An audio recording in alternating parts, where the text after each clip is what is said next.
In 1857, the household of Margaret Whitmore stood as a testament to Southern prosperity in Malheur County, South Carolina. The two-story plantation home with its white columns and wraparound porch overlooked cotton fields that stretched toward the PD River. What appeared to be a model of antebellum elegance would become the center of one of the most chilling revelations in the documented history of American slavery. Margaret Whitmore, 34 years old, had inherited the plantation from her late husband 3 years prior. Known throughout the county for her refined manners and charitable contributions to the local Methodist church, she maintained a household staff of 7 enslaved individuals. Among them was a young woman named Delilah Hayes, 22 years old, whose intelligence and composure had earned her the position of personal attendant to Mrs. Whitmore. The first indication that something was amiss came from an unlikely source. Reverend Thomas Caldwell of the Malheur Methodist Church recorded in his personal journal an observation that would later prove significant. During his monthly visits to bless the Whitmore household, he noted that Delilah Hayes possessed an unusual habit. She would arrange flowers in the parlor using a pattern that seemed deliberate yet inexplicable. The stems were always positioned in groups of 3, 5, and 7. When questioned about this arrangement, Delilah would simply state that it pleased Mrs. Whitmore.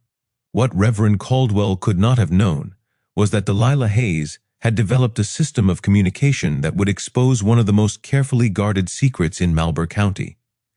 Through years of careful observation and remarkable ingenuity, she had created a method of recording information that her mistress believed would remain forever hidden. The Whitmore plantation operated under a facade of typical Southern hospitality. Mrs. Whitmore entertained frequently, hosting dinner parties for the local gentry and contributing generously to church functions. Her guests often commented on the exceptional training of her household staff, particularly praising the quiet efficiency with which Delilah Hayes managed the domestic arrangements. What they did not observe were the subtle patterns that Delilah incorporated into every aspect of her daily tasks. The flower arrangements were merely one component of an elaborate system. Delilah would fold linens in specific configurations, arrange books on shelves according to a code only she understood, and position furniture with minute adjustments that appeared accidental but followed a deliberate pattern. Each adjustment, each arrangement, each seemingly random act was part of a documentation process that would eventually reveal the truth about what occurred in the Whitmore house after the guest departed. Mrs. Whitmore's reputation in the community was beyond reproach. She was known for her gentle treatment of her enslaved workers, her generous donations to charitable causes, and her adherence to Christian principles. Local records from the Malheur County Courthouse show that she had never been cited for any infractions related to the treatment of her property. The Methodist Church records indicate her regular attendance and substantial financial contributions. To all external observers, Margaret Whitmore embodied the ideals of Southern womanhood. However, Delilah Hayes observed a different version of her mistress. In the privacy of the plantation house, particularly during the long winter evenings, when no guests were expected, Mrs. Whitmore's demeanor would undergo a transformation that Delilah began to document through her intricate system of environmental manipulation. The system Delilah developed required remarkable intelligence and memory. She assigned numerical values to different household objects in their positions. A book placed spine in represented one value, spine out another. Candles positioned at specific heights on their holders indicated different categories of information.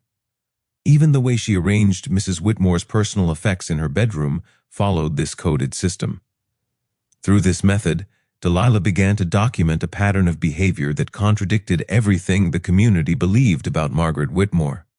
The arrangements recorded instances of verbal abuse, physical intimidation, and psychological manipulation that occurred when no witnesses were present.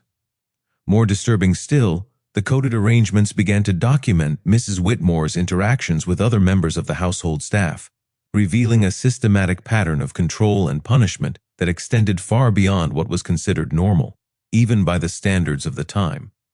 The breakthrough in understanding Delilah's system came from an unexpected source. In the spring of 1858, Mrs. Whitmore's nephew, Jonathan Whitmore, arrived from Charleston to settle some family business matters. 26 years old and recently graduated from the College of Charleston, Jonathan possessed a keen interest in mathematics and patterns. During his 3-week stay, he began to notice the consistent arrangements throughout the house. Unlike the previous visitors who had attributed the precise organization to good training, Jonathan recognized the mathematical precision underlying Delilah's work. He observed that the arrangements changed daily, but followed underlying rules that suggested a systematic approach. His background in mathematics allowed him to see what others had missed. This was not random organization, but a sophisticated encoding system. Jonathan's initial curiosity led him to begin documenting the arrangements himself. He sketched the positions of various objects, noted the numerical patterns in flower arrangements, and tracked the changes from day to day. What he discovered was a level of complexity that indicated not only intelligence, but also a specific purpose behind the arrangements. The revelation of the system's meaning came through a tragedy that exposed the full extent of Mrs. Whitmore's hidden nature. In late May of 1858, an enslaved woman named Ruth Thompson, who worked in the kitchen, was found dead in her quarters. The official cause of death, recorded by Dr. Henry Morrison, was listed as heart failure. However, Delilah's arrangements in the days following Ruth's death told a different story. The positioning of objects throughout the house in the week after Ruth's death created a pattern that Jonathan began to decipher. Using his mathematical background, he started to understand that the arrangements corresponded to specific events and times. The flower groupings, the book positions, the candle heights, all were components of a temporal record that documented what had occurred in the plantation house. What Jonathan discovered through interpreting Delilah's code was evidence that Ruth Thompson's death was not from natural causes.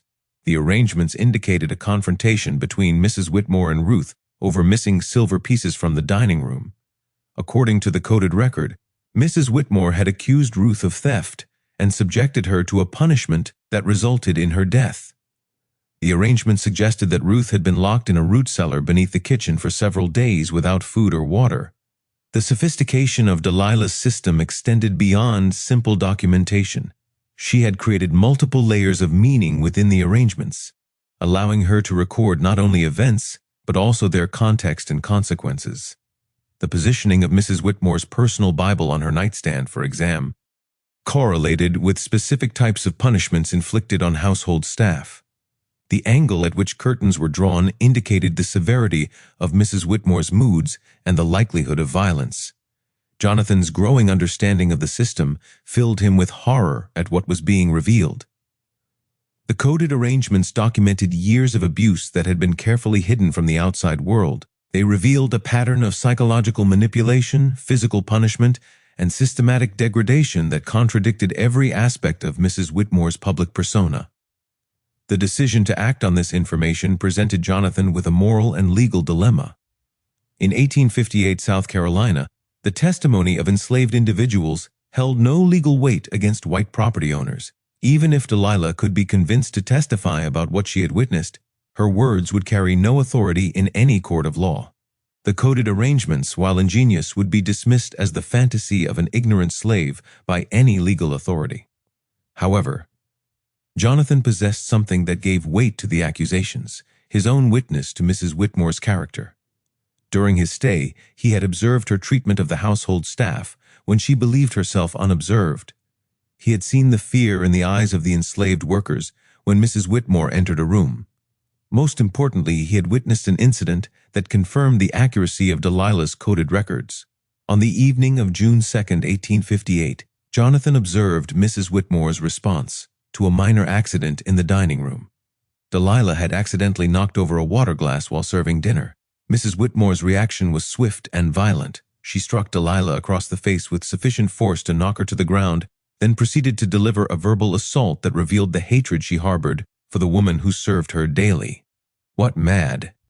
This incident, particularly significant, was that Jonathan was able to observe how Delilah documented the event through her arrangement system.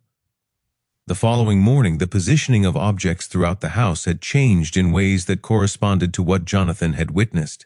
This confirmation of the system's accuracy gave him confidence in the other revelations it contained. The moral weight of the knowledge began to affect Jonathan's health and disposition.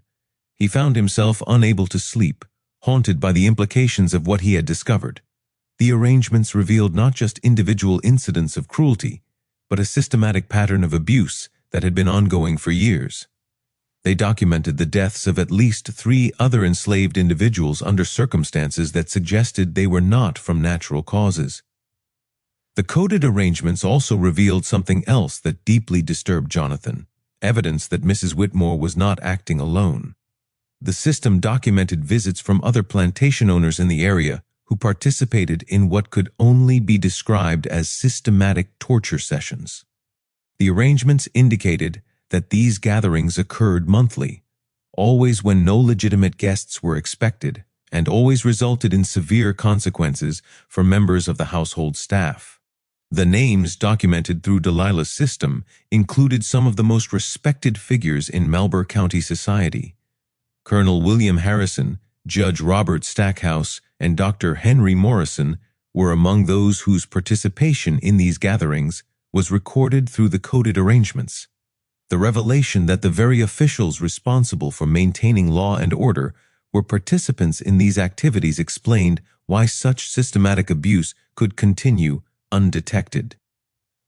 Jonathan's investigation into the meaning of Delilah's arrangements had revealed not just individual cruelty, but an organized network of sadistic behavior among the county's elite. The sophistication of the cover-up, the official dismissal of deaths as natural causes, and the complete absence of any legal scrutiny suddenly made sense when viewed as part of a coordinated effort to protect the participants. The question of how to proceed with this knowledge tormented Jonathan. Direct confrontation with Mrs. Whitmore would accomplish nothing, and would likely result in severe consequences for Delilah and the remaining household staff. Legal authorities were compromised by their own participation in the activities being documented. The social and political structure of the county made any conventional approach to justice impossible. During the final week of his stay, Jonathan made a decision that would have far-reaching consequences. Rather than attempting to work within a corrupted system, he chose to document everything he had learned with the intention of exposing the network through channels outside of Malheur County. He began to create detailed records of Delilah's system, translating the coded arrangements into written accounts of the events they documented. Working secretly in his room during the early morning hours, Jonathan transcribed years of hidden history. The arrangements revealed systematic abuse that extended back to Mrs. Whitmore's marriage to her late husband. They documented the deaths of enslaved individuals whose disappearances had been attributed to running away. They provided evidence of a network of wealthy planters who gathered regularly to engage in activities that would shock even the most hardened observers. The sophistication of the abuse was matched by the sophistication of the cover-up. The arrangements documented how deaths were staged to appear natural, how bodies were disposed of, and how official records were falsified. They revealed the role played by D.R. Morrison in providing false death certificates and Judge Stackhouse in dismissing any inquiries that arose. The system exposed a level of corruption that extended to the highest levels of county government. On his final morning at the plantation, Jonathan made contact with Delilah to confirm his understanding of her system. The conversation took place in the early hours, before dawn in the kitchen, while the rest of the household slept. What he learned from that brief exchange exceeded even his worst fears about what the arrangements had documented. Delilah confirmed that the coded system was indeed a record of events within the plantation house. However, she also revealed that it was only one part of a larger network of communication. Other enslaved individuals on plantations throughout the county had developed similar systems. The information was being shared and coordinated across multiple locations. What Jonathan had discovered was not just one woman's documentation of abuse, but part of an extensive intelligence network that had been operating in secret for years. The implications of this revelation were staggering. The enslaved population had developed their own system of investigation and documentation that operated completely outside the awareness of their owners. They had been collecting evidence, coordinating information, and building a comprehensive record of the crimes being committed against them. Delilah's flower arrangements were just one visible component of an underground information network that spanned the entire region. Jonathan's departure from the Whitmore plantation marked the beginning of a dangerous mission. He carried with him detailed transcriptions of Delilah's coded records, along with his own observations of the systematic abuse he had witnessed. His destination was Charleston, where he hoped to find authorities who were not part of the company. Rupted network he had discovered in Marlborough County. However, the reach of the network extended further than Jonathan had anticipated. Within days of his arrival in Charleston, he was contacted by individuals who somehow knew about his investigation. The message was clear. His inquiry into affairs in Marlborough County was unwelcome and potentially dangerous. The suggestion was made that he might be happier continuing his life in another state entirely. The threat was sufficient to convince Jonathan that direct action through legal channels was impossible. However, he refused to abandon the evidence he had gathered. Instead, he chose to document everything in a detailed account that he deposited with a trusted friend in Charleston, with instructions that it should be preserved and possibly published at some future date when conditions might allow for justice. Meanwhile, back at the Whitmore plantation, Delilah continued to document events through her arrangement system. However, she also began to modify her approach in response to the knowledge that Jonathan had deciphered her code. The arrangements became more subtle, the patterns more complex. She had learned that her system could be understood by others, which opened new possibilities for communication. The summer of 1858 passed without incident at the plantation. Mrs. Whitmore continued to maintain her public facade of charitable Christian womanhood, while the household staff lived in terror of her private moments of rage. The monthly gatherings of county officials continued, and Delilah continued to document their activities through increasingly sophisticated arrangement patterns. The breakthrough came in September when Delilah made contact with an unexpected ally. Marcus Williams, a free black carpenter who worked occasionally on plantation maintenance projects, had observed the arrangement patterns during his visits to various properties. His own intelligence and education allowed him to recognize the systematic nature of what he was seeing. Unlike Jonathan, who had stumbled upon the code by accident, Marcus approached Delilah directly to inquire about the patterns. The relationship that developed between Delilah and Marcus created new possibilities for documenting and potentially exposing the network of abuse. Marcus had connections throughout the region that extended beyond the enslaved population. His status as a free person of color gave him access to communities and information sources that were unavailable to those held in bondage.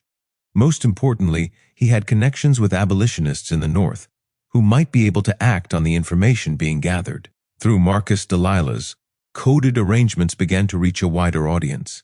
The information was transcribed and passed along through underground networks that eventually reached sympathetic ears in Philadelphia and Boston. The sophistication and detail of the documentation impressed even experienced abolitionists who had seen many accounts of plantation abuse. The systematic nature of the evidence and the revelation of an organized network of participants made this case unique in their experience. However, the process of exposing the network would prove more dangerous than anyone anticipated. In October of 1858, Marcus Williams disappeared while traveling between plantations on a routine work assignment. His body was found several days later in a remote area near the PD River. The official ruling was accidental death by drowning, but the circumstances suggested otherwise. The death of Marcus Williams sent a clear message to anyone who might be tempted to interfere with the established order in Marlborough County. However, it also had an unintended consequence. It motivated others to take action. The network of enslaved individuals who had been developing their own communication systems realized that passive documentation was no longer sufficient. The time had come for more direct action. The winter months of 1858 brought an increase in the sophistication and coordination of the underground information network.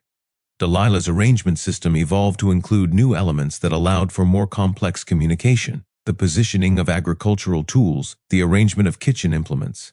Even the way clothing was hung out to dry began to carry coded meanings that could be read by those who understood the system. The information being shared through these networks revealed the full extent of the organized abuse taking place throughout the county. Multiple plantations were involved, dozens of officials were participants, and the systematic nature of the cover-up extended to banks, churches, and government offices. The enslaved population had documented evidence of a conspiracy that reached the highest levels of local society. The response from abolitionist networks in the North was swift, but necessarily secretive. Plans began to develop for a coordinated effort to expose the Malheur County network. However, the dangerous fate of Marcus Williams demonstrated the risks involved in any direct action. The approach would need to be carefully planned and executed to avoid the same tragic consequences. The opportunity for action came from an unexpected source. In early 1859, a young journalist named William Patterson arrived in South Carolina to write a series of articles about plantation life for a Boston newspaper. Patterson's assignment was to document the daily routines and social structures of Southern agriculture. What he could not have anticipated was that he would become the key to exposing one of the most systematic conspiracies of abuse in American history. Patterson's initial approach to his assignment was conventional. He arranged visits to several plantations in the region, conducted interviews with owners and overseers, and observed field operations and household management. His early articles for the Boston Herald described the efficiency and organization of plantation agriculture with the detached objectivity expected of Northern journalism of the period. However, Patterson possessed qualities that made him more perceptive than the typical visitor to Southern plantations. His background included education in mathematics and natural sciences, which allowed him to recognize patterns that might escape other observers. More importantly, his journalistic training had taught him to look beyond surface appearances and to question official explanations of events. During his visit to the Whitmore plantation in February of 1859, Patterson encountered Delilah's arrangement system. Unlike previous visitors, who had dismissed the precise organization as evidence of good training, Patterson recognized the mathematical sophistication underlying the patterns. His subsequent investigation into the meaning of these arrangements would lead to the exposure of the entire network. The process by which Patterson deciphered Delilah's code required several weeks of careful observation and analysis. Working with the transcriptions that Jonathan Whitmore had left with his friend in Charleston, Patterson was able to understand the basic principles underlying the arrangement system. However, Delilah had continued to develop and refine the code in the months since Jonathan's departure, making the current arrangements more complex than what had been previously documented. The key breakthrough came when Patterson recognized that the arrangements were not just documenting individual events, but were creating a comprehensive historical record. Each day's patterns built upon preview, arrangements to create an ongoing narrative that extended back for years. The sophistication of this historical documentation rivaled that of conventional written records and provided a level of detail that would have been impossible to achieve through any other means. What Patterson discovered through interpreting the arrangements was evidence of systematic murder, torture, and conspiracy that involved some of the most prominent citizens in South Carolina. The documentation revealed not just individual acts of cruelty, but an organized network that operated with the knowledge and protection of local authorities. The implications were so staggering that Patterson initially questioned whether he had correctly understood the coded information. Verification of the arrangement system's accuracy came through Patterson's observation of current events and their subsequent documentation in Delilah's patterns. When Mrs. Whitmore received news of a business setback in early March, her response included a violent outburst directed at the household staff. Patterson observed both the incident and the way it was subsequently coded into the arrangement patterns, confirming the system's reliability as a historical record. The decision of how to proceed with this information presented Patterson with both professional and moral challenges. The story had the potential to create a sensation that would advance his career significantly. However, the safety of the individuals who had provided the information was of paramount concern. Any premature or careless exposure could result in deadly consequences for those who had developed and maintained decoded systems. Patterson's solution was to develop a comprehensive strategy that would expose the network while providing protection for his sources. Working through abolitionist contacts in the North, he arranged for simultaneous publication of his findings in multiple newspapers across several states. The coordinated release would make it difficult for the conspirators to suppress the information or retaliate against specific individuals. The investigation required several more months to complete.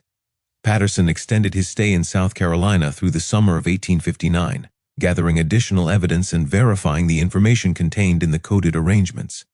His work revealed that the Malheur County network was part of a larger regional conspiracy that extended into North Carolina and Georgia. The sophistication of the cover-up was matched by the sophistication of the evidence that had been gathered against it. The enslaved population had documented not just the crimes themselves, but also the methods used to conceal them. They had recorded the falsification of death certificates, the bribery of officials, and the intimidation of potential witnesses. The documentation provided a complete picture of how such systematic abuse could continue undetected for years. The final phase of Patterson's investigation involved confirming the current status of the network's activities. In August of 1859, he was able to observe one of the monthly gatherings that Delilah had been documenting through her arrangements. Hidden in the woods surrounding the Whitmore plantation, Patterson witnessed events that confirmed the accuracy of the coded records and provided contemporary verification of the ongoing nature of the conspiracy. The publication of Patterson's expose in September of 1859 created exactly the sensation he had anticipated. Newspapers across the North carried the story, and the evidence was sufficiently detailed to convince even skeptical readers. The sophisticated documentation provided by the coded arrangement systems gave the story a credibility that previous accounts of plantation abuse had often lacked. However, the response from South Carolina authorities was swift and predictable. Patterson was arrested on charges of trespassing and disturbing the peace. Mrs. Whitmore and the other implicated individuals denied all allegations and claimed that the coded arrangements were fantasies created by their enslaved workers to cause trouble. The official response was to dismiss the entire account as abolitionist propaganda designed to damage the reputation of the South.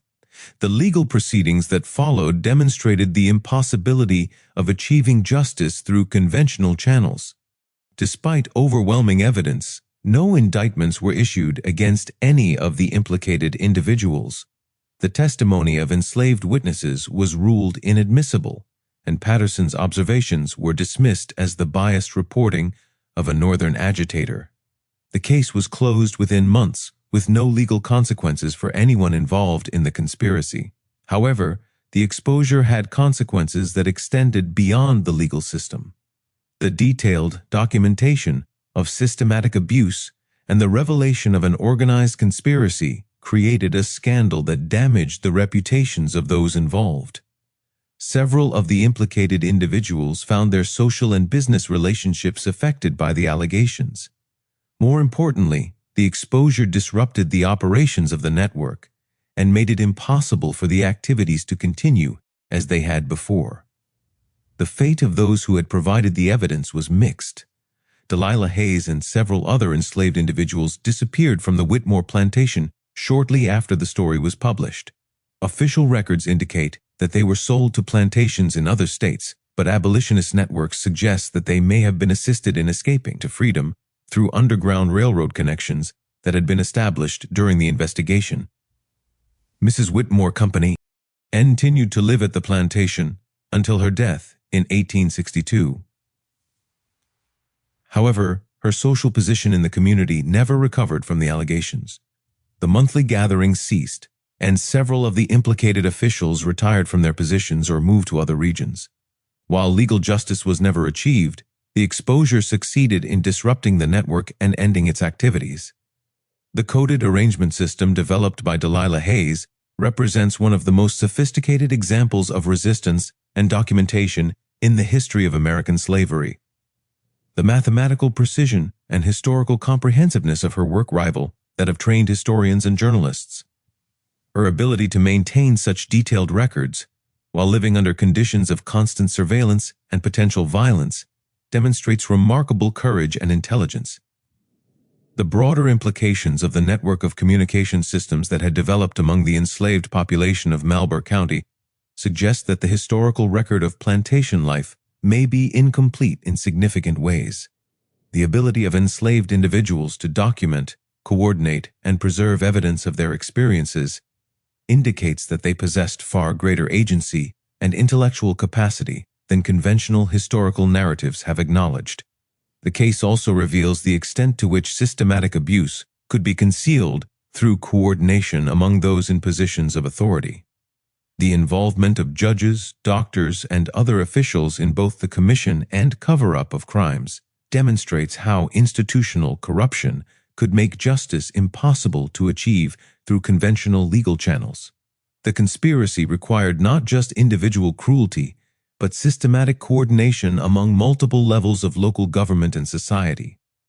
The technical sophistication of Delilah's documentation system raises questions about what other evidence of historical events may have been preserved through unconventional means. The ability to encode complex information into seemingly mundane household arrangements suggests that important historical information may exist in forms that have not been recognized by traditional historical research methods. The courage demonstrated by those who participated in documenting and exposing the network serves as a reminder of the human capacity for resistance, even under the most oppressive conditions. The willingness of individuals to risk their lives to preserve evidence of injustice and to seek accountability for systematic abuse represents one of the most admirable aspects of human nature when confronted with institutionalized evil. Years later, in 1867, during the period of Reconstruction, additional evidence of the Malheur County network surfaced when federal investigators examined local records as part of broader efforts to understand the nature of slavery in South Carolina. The investigators found references to the coded arrangement systems in documents that had been preserved by abolitionist networks, providing additional confirmation of the events that Patterson had documented. However, by that time, most of the individuals involved in the conspiracy had died or moved away from the region. The opportunity for legal accountability had passed, and the focus of Reconstruction efforts was on rebuilding rather than prosecuting past crimes. The case became a historical footnote rather than a source of justice for those who had suffered under the systematic abuse. The documentation provided by Delilah Hayes and the other enslaved individuals who participated in the information network was eventually deposited in archives maintained by abolitionist organizations in the North. These records provide one of the most detailed accounts of plantation life from the perspective of those who lived under its conditions. However, the coded nature of much of the information has made it difficult for historians to fully interpret and utilize in reconstructing the historical record. The legacy of the Malheur County case extends beyond its immediate historical significance. It demonstrates the importance of recognizing alternative forms of documentation and resistance that may not conform to conventional historical sources. The sophistication of the enslaved population's response to their conditions challenges assumptions about literacy, intelligence, and agency that have influenced historical interpretations of the slavery period. The case also serves as a reminder of the institutional barriers that could prevent justice even when compelling evidence existed. The involvement of local authorities in both the commission and cover-up of crimes made conventional legal remedies impossible and required alternative approaches to exposure and accountability. This pattern has relevance for understanding other historical situations where systematic abuse has been protected by institutional corruption. The ingenuity demonstrated by Delilah Hayes in developing her coded arrangement system represents a remarkable example of intellectual creativity under extreme constraints. Her ability to create a comprehensive documentation system using only the materials and opportunities available within a plantation household demonstrates the human capacity for innovation and resistance even under the most restrictive conditions. In the end, the story of how a beautiful enslaved woman's seemingly stupid trick revealed the truth her mistress tried to hide serves as testimony to the power of human intelligence and courage in confronting systematic injustice. The coded arrangements that appeared to casual observers as evidence of good training were actually sophisticated, high historical documentation that preserved evidence of crimes that would otherwise have remained hidden forever. The silence that followed the exposure of the Marlborough County network was not the silence of resolution, but the silence of a society that was not ready to confront the full implications of what had been revealed. The evidence was overwhelming, the documentation was sophisticated, and the courage of those who provided it was remarkable. However, the institutional structures that had protected the systematic abuse remained in place, making meaningful accountability impossible to achieve. Today, the documents preserved from Delilah Hayes's coded arrangement system remain in archives maintained by historical societies in Massachusetts and Pennsylvania. Researchers continue to work on fully interpreting the mathematical patterns that encoded years of hidden history. Each new understanding of her system reveals additional details about life under slavery that challenge conventional historical narratives and provide insight into the experiences of those whose voices were systematically excluded from official records. The truth that emerged from those carefully arranged flowers, precisely positioned books, and deliberately angled candles was that systematic evil could be documented, exposed, and disrupted, even when conventional channels of justice were corrupted or unavailable.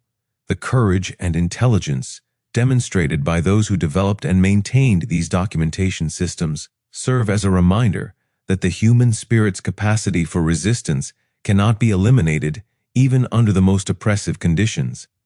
And perhaps that is the most disturbing truth of all, that such sophisticated systems of documentation and resistance were necessary.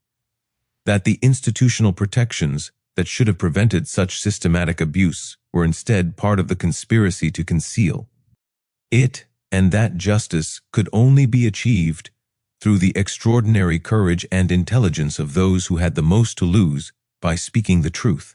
The echoes of those coded arrangements continue to resonate through American history, reminding us that the official record may not tell the complete story, that those who appeared powerless may have possessed forms of agency and resistance that have not been fully recognized, and that the pursuit of justice sometimes requires methods and courage that go far beyond conventional legal and social channels. The silence that followed the exposure of the Marlborough County network was not the silence of resolution, but the silence of a society that was not ready to confront the full implications of what had been revealed. The evidence was overwhelming, the documentation was sophisticated, and the courage of those who provided it was remarkable. However, the institutional structures that had protected the systematic abuse remained in place, making meaningful accountability impossible to achieve. In 1863, nearly 4 years after Patterson's exposé, the Civil War brought federal troops to Marlborough County. Among the documents seized from abandoned plantation houses were fragments of Delilah's coded arrangements that had been preserved by subsequent household staff who had learned elements of her system. These fragments provided additional confirmation of the network's existence and operations. Margaret Whitmore died in her home in February of 1862, reportedly from pneumonia. However, those familiar with Delilah's documentation system noted that the woman who had tormented so many had died alone, abandoned by the community that had once celebrated her charitable works. The fear and isolation she had imposed on others had ultimately become her own fate. The plantation house stood empty for several years after Mrs. Whitmore's death. Local residents reported strange sounds emanating from the building during quiet evenings. Not supernatural manifestations, but the settling of old wood and the whisper of wind through rooms where terrible secrets had been systematically documented through the careful arrangement of everyday objects. In 1868, during Reconstruction, the property was purchased by a freedman named Samuel Hayes, no relation to Delilah. Despite sharing her surname, Samuel discovered several items hidden within the walls during renovation. Small bundles of dried flowers arranged in specific patterns, pieces of paper with mathematical notations, and a wooden box containing what appeared to be a crude but systematic calendar, marked with symbols that corresponded to Delilah's coding system. These discoveries provided the final confirmation of the sophistication and extent of the documentation network that had operated in secret for years. The hidden materials represented a backup system that Delilah had created to preserve the most crucial evidence in case her primary arrangement method was discovered or disrupted. The wooden box also contained something else, a single piece of paper with words written in careful script. The message was brief but profound. Truth finds a way to survive even when those who speak it cannot. War. That note, preserved in the archives of the Freedmen's Bureau, serves as the final testament to one of the most remarkable examples of resistance and documentation in American history. Delilah Hayes had not only survived her enslavement, but had created a legacy that would outlast both her tormentors and the system that had protected them. The truth she revealed through her seemingly simple arrangements had exposed a network of systematic evil that reached the highest levels of local society. Though legal justice was never achieved, the exposure had disrupted the conspiracy and prevented its continuation. More importantly, her methods had demonstrated that even under the most oppressive conditions, human intelligence and courage could find ways to document truth and preserve evidence for future generations. The code she created had been simple enough to maintain under constant surveillance, yet sophisticated enough to preserve years of detailed historical information. Her legacy lived on, not just in the specific revelations about the Marlborough County network, but in the proof that those who appeared powerless possessed remarkable agency and the determination to use it in service of justice. Today, historians continue to study the fragments of Delilah's system that have been preserved. Each new understanding of her methods reveals additional insights into the experiences of those whose voices were systematically excluded from official records. Her work stands as a monument to the human capacity for resistance and the power of truth to survive even the most determined efforts to suppress it. The beautiful enslaved woman, whose stupid trick had seemed like nothing more than an obsession with orderly arrangements, had actually created one of the most sophisticated systems of historical documentation and resistance in American history. Her legacy reminds us that truth, like the carefully arranged flowers she used to encode it, has a way of blooming even in the darkest places. And perhaps that is the most important lesson of all. That evil, no matter how carefully organized or how thoroughly protected by institutional power, cannot completely eliminate the human capacity to document truth, preserve evidence, and ensure that injustice eventually comes to light. The arrangements have long since been disturbed, the flowers have withered, and the books have been reshuffled, but the truth they encoded continues to echo through history, a testament to the remarkable courage and intelligence of a woman who found a way to make her voice heard across the centuries, speaking justice to power through the simple act of placing objects exactly where they needed to.